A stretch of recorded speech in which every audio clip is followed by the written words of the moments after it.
us people are just poems.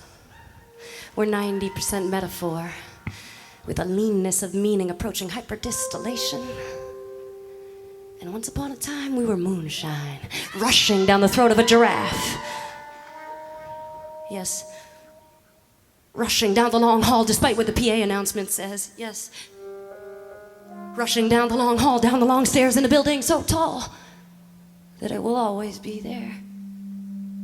It's part of a pair, there on the bow of Noah's Ark.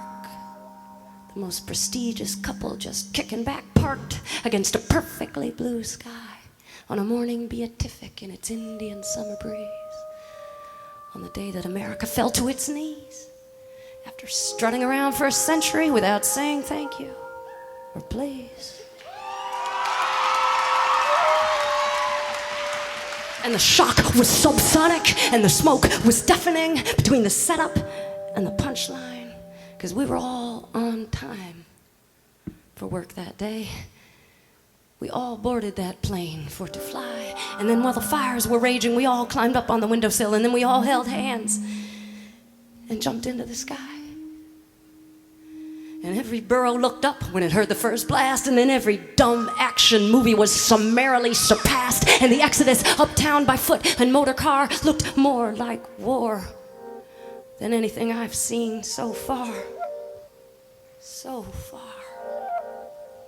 So far. So far. So fierce and ingenious, a poetic specter so far gone that every jackass newscaster was struck dumb and stumbling over, "Oh my God," and "This is unbelievable," and on and on. And I'll tell you what, while we're at it, you can keep the Pentagon, you can keep the propaganda, you can keep each and every TV that's been trying to convince me to participate in some prep school punk's plan to perpetuate retribution.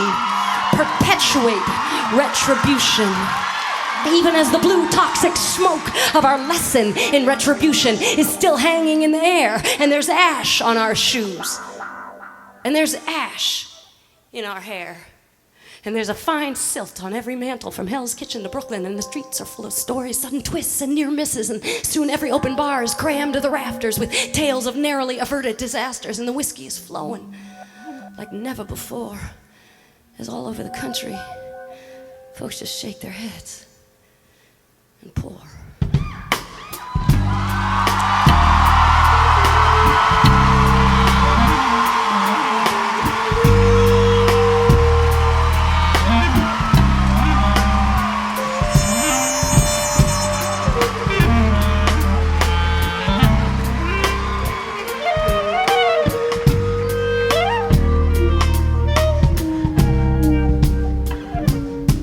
So here's a toast to all the folks that live in Palestine, Afghanistan, Iraq, El Salvador.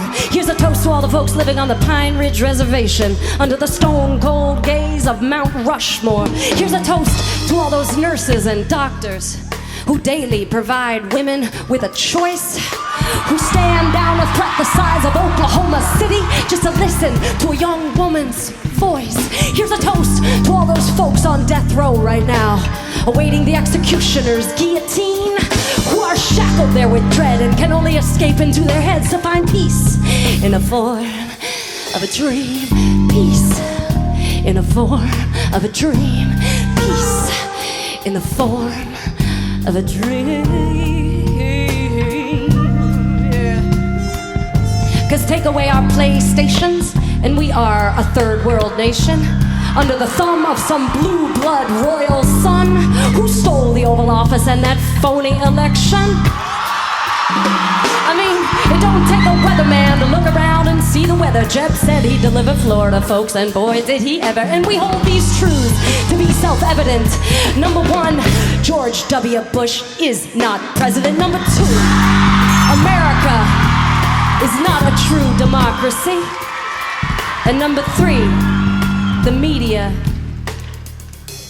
is not fooling me, 'cause I'm a poem heating hyperdistillation, and I've got no room for a lie so verbose. Yeah. Yes, I'm looking out over my whole human family, and I'm raising my glass in a toast. Here's to our last drink of fossil fuels.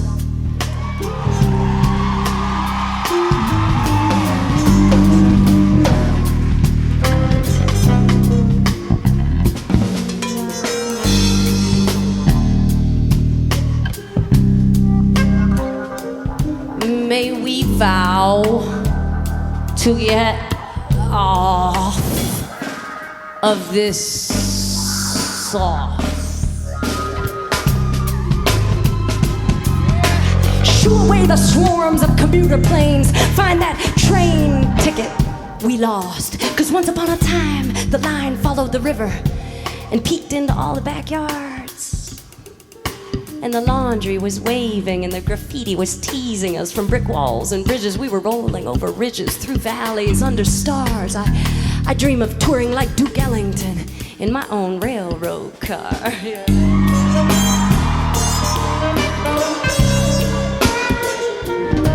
I dream of waiting on the tall, blonde wooden benches in a grand station aglow with grace, and then standing out on the platform and feeling the air on my face. Give back the night its distant whistle. Give the darkness back its soul. Give the big oil companies the finger finally, and relearn how to rock and roll. Yes, the lessons are all around us, and the truth is waiting there. It's time to pick through the rubble, clean the streets, and clear the air. Get our government to pull its big dick out of the sand of someone else's desert. Put it back in his pants. Quit the hypocritical chants of freedom forever. 'Cause when one lone phone rang in 2001 at 10 after 9 on 911, which was the number we all call when that lone phone rang right off the wall, right off our desk and down the long hall, down the long stairs in a building so tall that the whole world turned just to watch it fall.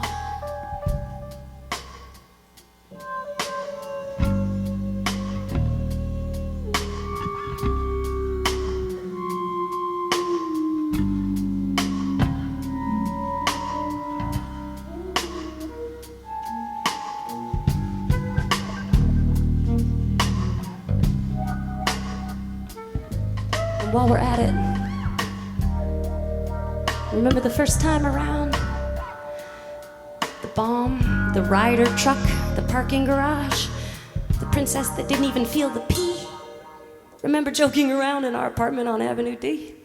Can you imagine how many paper coffee cups would have to change their design following a fantastical reversal of the New York skyline? It was a joke at the time. And that was just a few years ago, so let the record show that the FBI was all over that case, that the plot was obvious and in everybody's face. And scoping that scene religiously, the CIA, or is it KGB, committing countless crimes against humanity with this kind of eventuality as its excuse for abuse after expensive abuse, and they didn't have a clue. Look, another window to see through. Way up here on 104th floor, look, another key, another door. 10% literal, 90% metaphor. 3,000 some poems disguised as people on an almost too perfect day. Must be more than pawns in some asshole's passion play. So now it's your job, and it's my job to make it that way. To make sure they didn't die in vain. Shh. Baby, listen. Hear the train.